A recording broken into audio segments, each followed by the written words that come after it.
Auditor Badan Pemeriksa Keuangan atau BPK Provinsi Perwakilan Sulawesi Selatan menjadi tersangka baru kasus dugaan korupsi yang menjerat mantan Gubernur Sulawesi Selatan Nurdin Abdullah.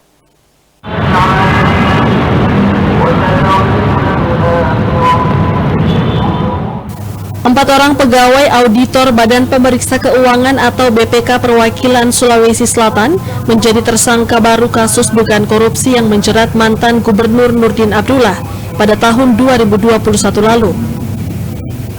Ditetapkannya tersangka pasca pengakuan Edi Rahmat selaku Sekretaris Daerah Pemprov Sulsel yang telah ditetapkan jadi terdakwa dalam persidangan pada tahun 2021 lalu telah memberikan uang kepada auditor BPK Sulsel atas nama Gilang.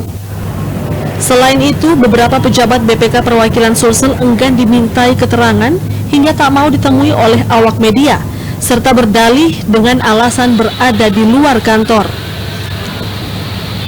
Bukan hanya itu, beberapa security kantor tersebut harus bolak-balik menanyakan kunjungan apa ke kantor BPK Perwakilan Sulawesi Selatan. Sebelumnya, pasca ditetapkan tersangka, Komisi Pemberantasan Korupsi melakukan penggeledahan di kantor Dinas PUPR Sulawesi Selatan terkait pengembangan kasus korupsi suap perizinan dan pembangunan infrastruktur di lingkup pemerintahan Provinsi Sulawesi Selatan yang menjerat mantan Gubernur Sulawesi Selatan Nurdin Abdullah. Rusma Wandirara, Celebes TV.